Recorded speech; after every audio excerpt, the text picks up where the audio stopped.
Doom Eternal is a messy joyride all the way through.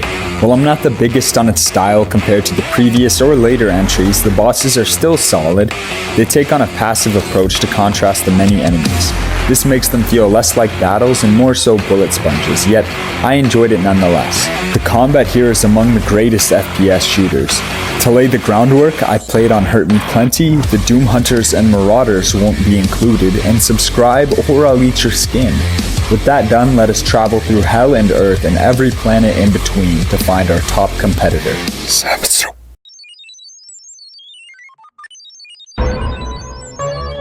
Samuel Hayden, a big name in the UAC whose goal is siphoning hell's energy in order to save Earth. Doom 2016 ends his story on a cliffhanger where he strips you of the crucible and sends you away. Here in Eternal, it follows that. Samuel is no longer this ultra-intelligent cyborg. Instead, all of his knowledge is thanks to his Seraphim heritage, and that he just adopted a human alias. Introducing Summer Maker, the shittiest boss in the new generation Doom trilogy. 2 attacks to his name, multiple rows of purple ball shots which no other boss in this series has ever done before, and a massive lightning barrier with an eyeball at its center just floating around hoping you'll walk into it. Despite a little toolkit, the fight is stretched out for 4 phases. He teleports around like a crackhead, so the moment you reach him he can disappear halfway across the map. It's such a pain, more so when the platforms begin to rise at different levels, making navigation hell. Mid-fight there's a pace breaker where he floods the floor in sludge and zaps certain podiums you'll need to jump between while shooting at cacos. It's remedial and repetitive to say the least. 2 large laser grids slide back and forth throughout the battlegrounds. Another annoying obstacle ensuring you never reach the guy. The most mind-numbing part of this miserable experience is the inclusion of spirits. The first round of them isn't half bad. The Mancubus Hellguard pairing are the perfect balance of hardcore, but manageable. Round 2 becomes hair-rippingly difficult with the Pain Elemental and Dread Knight, who do truck tons of damage. Throw in some Maker Angels in case you don't want to hang yourself yet, and you have a dastardly duo of concluding a lore-besmirching, excruciatingly lazy, boring battle. Icon of Sun. You truly deserve a last place, Samuel. Sorry for everything they did to you. Maddie, I'm in heaven now. So sorry I died. The mastermind behind several disasters of the recent Doom universe, the Con Maker's passable encounter is incoming.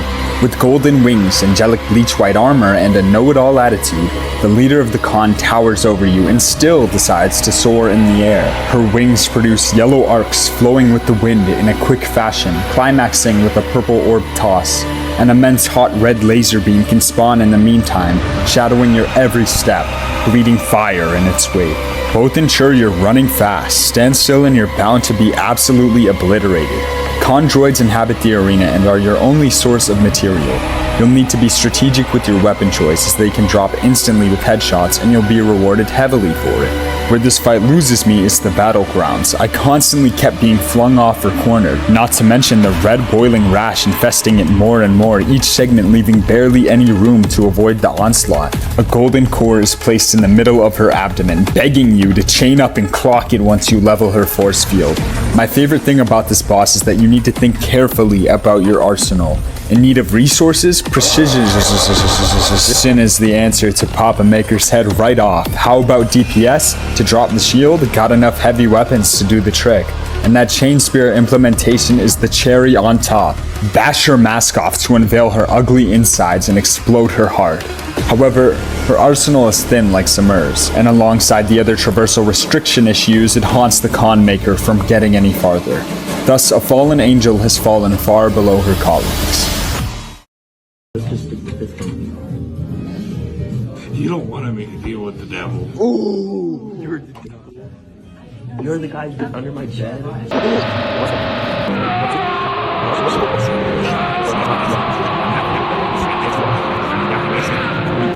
Devoth, the demonic creator of the Doom universe, multiverse too, hell, even the Doom guy apparently. Yet despite Devoth being the ultimate villain, superior to all, everything about him reads lazy. Let's start with the elephant, why don't we? Devoth's physical form being a one-to-one of the Doomslayer is a way to be on the nose. It doesn't help that the face looks like he's Mogmaxing so hard that his eyes inflate. Although to be fair, his Devil Buster armor is a crazy badass satanic suit, so that's a plus. The fight plays out a Marauder variant, meaning a lot of it is stalling until you can get a parry out of him. I personally despise the concept. Doom Eternal's gameplay has you moving constantly. Having the climax of your entire game being shield peekaboo is utterly disappointing. Thematically, it makes no sense either, since the god of everything and everyone, including you, resorts to replicating the moveset of a mob you've already slaughtered many times before, and believes he's got this one in the bag. With all these issues, you may wonder why Devoth is not hanging out with Samur in the depths. Well, the fight is still a good time. The Dark Lord's orange plasma saber and shield make for a devilishly scary combo. The sword has a typical side slash and an overhead slice, the latter having a deceptively long range. While nothing special, they at least keep you engaged. Energy hounds can summon 2 at a time. Very manageable because they are only utilized to reload your hammer slams. Devoth wants to force you into his field. Stay too far away and he'll jet boost around firing light orbs from his shoulder cannons. Get in his personal space and fall victim to the aforementioned blade. Don't downplay the shield either, as when the second phase commences, he won't think twice mashing your face into it. The blinking telegraph is brief enough to get across in a fair manner that you can't be sleeping on the job. Let's discuss the backgrounds now. My ranking is 3rd, 1st, 2nd. Each is stunning in their own right, yet the arena shatters all immersion. It's always a circular platform with a beaming red barrier. Put some debris or walls instead, vary the arena's shape. Tearing a page out of Melania's playbook, he can also heal a massive chunk of his health if he inflicts damage on you, punishing your mistake harshly by making you play it longer, which in this case is unfortunate. His shoulder cannons can also release grenades which contain a blast radius much farther than expected, so keep that in mind. Your real means of damage is parrying. Like the Marauder, whenever a green glint appears, shoot him with a heavy weapon and hammer down to stun him for a longer period of time. It tests your reaction speed, except it's nothing we haven't seen before. The Dark Lord's last hurrah of sorts is summoning holographic demons, an oddly fitting technique for a cybernetic devil. Still, it's not a bother when they are enemies you've already bested in your journey, and you can eradicate most of them with a hammer drop anyway. Technology is ever advancing, but Devoth isn't. He is just a rushed piece of wasted potential whose boss is dragged over the finish line. A god of mediocrity. After the Doomslayer wraps up thinking back to when he was horsing around with shirtless men, the good times, you arrive in a cage match with the beastly gladiator on Sentinel Prime. With the mace linked to a chain, it won't be long before it catapults. Equipped with the face-wearing shield, the gladiator pesters it to unleash a crimson astral projection of itself at lightning paces. I just realized that Devoth steals this attack from here, and I'm not surprised. The gladiator also contains the hiding behind a shield approach, yet here, each whip of the ball and chain slings out much faster than any move Devoth can conjure. All of these are very reactionary, challenging your distinction of each little movement and reacting to what's up and coming. Shield Head is only present for the first round, as you'll knife its eyeball, causing it to burst into bits. It has interesting demon anatomy at least. I'm getting ahead of myself.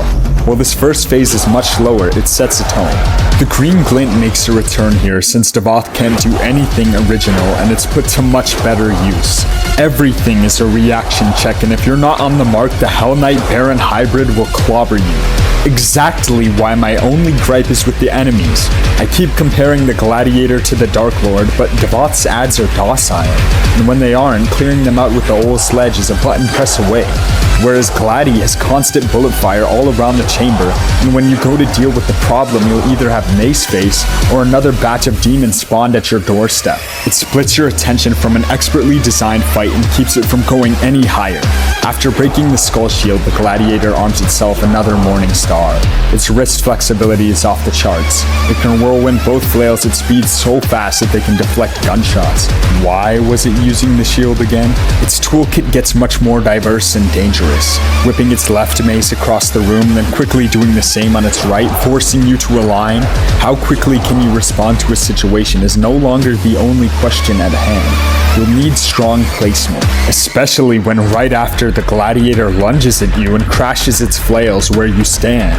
Besides these, it has its arsenal of slams, whams, and bams, but the positioning mantra is put to a head when its morning stars wedge into the wall from both sides, closing the Doomguy within a lethal game of laser wave jump rope.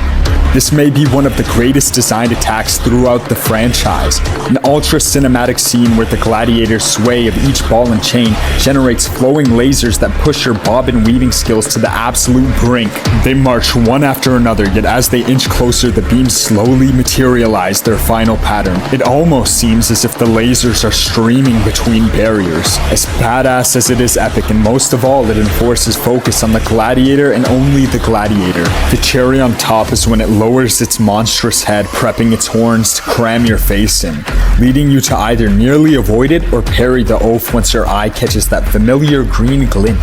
An excellent display of boss design, sadly bogged down by the constant distractions. Blast the gladiator to a bloody pulp and cave the bastard's face in with its own mace to ensure all this praise doesn't get to its head. Where's Lino? He's right behind me, isn't he? You're mine now. I know I have done quite a bit of whining about the minions plastering themselves all over my precious boss fights, but this demon is different altogether. Boss fights have always been the highlight of my gaming experience, but in Doom Eternal, I found myself taking more of a liking to its battle arenas. Each one, especially in the DLC, is meticulously designed and crafted to ensure a grueling and satisfying combat experience. That is why the Icon of Sin is the epitome of everything Doom Eternal has to offer. The betrayer, Valen, can't accept his son's death and made a pact with the Hell Priest to bring Marok back from the beyond. The monkey's paw curls and Marok is forged within the mechanized monstrosity, not in his own skin, thus, the Icon of Sun. A techno-cosmic horror at a scale the Doom series has never seen before, and the Icon pulls it off effortlessly. A lot of people cry about how you're just fighting a wall, and even though those people are 100% LARPers and eat babies, what I somewhat understand is hating that attention is split between it and the demon hordes running rampant in the map. Yet I don't feel it detracts from the fight itself, but is rather a love letter to Eternal's core combat gameplay. The Icon of Sin gets right down to business by trying to punch you off the face of the earth. Its fists likely consume the whole corridor. Where you are located is more important than ever because the Titan specializes in restricting your movement. Its most glaring example is when it open palms and streams of fire pour out of the holes in its hands. The burning remnants of the assault squatting on 1/3 of the apocalyptic building the war goes down on. To actually deal damage to the Icon, it takes a lot of strip teasing.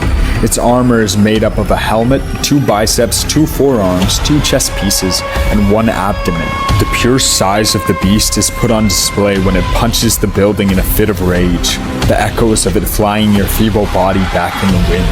The Icon of Sin has its fair share of aerial projectiles as well. If it bows its goat head, brace for an onslaught of fireballs or an exploding pentagram. Both teach you to either move when you're exposed or scramble for cover. After tearing the mechanical armor off of its back, the giant is left with its naked skin. It attempts to skedaddle embarrassed, except we both know you want to see some bone too, you freaky little disgusting pervert. Flay the creature till it is char and marrow.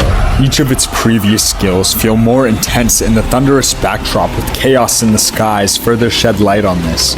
Its pool doesn't upgrade much besides a couple of moves. A meteor shower the Icon forecasts by holding a hand up high and a Super Satan Death laser beam breaching its forehead, eviscerating anything in its sight. Extremely cinematic moves that continue the trend of aerial avoidance as well as enforcing dashes galore. The second ruined building is built in a square shape. It's less vertical and less closed off, leaving little room to hide. The Icon can walk around the building's 4 sides, meaning you'll need to track it while specifically ripping and tearing out each layer of skin. Placement is everything, and when there's demons crawling around each corner, juggling all aspects is panic-inducing. Hitting each particular chunk on the icon can also prove a challenge when only the tinier parts are left. Still, because the icon of sin is a force of evil rather than a critical thinker, it doesn't quite grasp the only one raising hell here is the Slayer. You chop down a demonic symbol and lobotomize it with the Crucible when you have the chance. An amazing finale closing out an alright boss roster. I doubt we will ever see the icon, or Merrick for that matter, ever again though. What an incredible performance icon. One that the Dark Lord can only dream of. Eat shit, Devoth. You too, Samur, DLC, this roundhouse kick. And the Con Maker? What's up? Despite the disappointment of a few mid-fights, Doom Eternal still contains a few absolute gems. Also, if anyone comments about the Trials of Malygog, I will carve your eyeballs out myself and put them into a tungsten cube. It's not anything special to me, but Doom Eternal was at least a good time, and what else do you play video games for? Like, subscribe, and comment if you want. Stay tuned if you dare.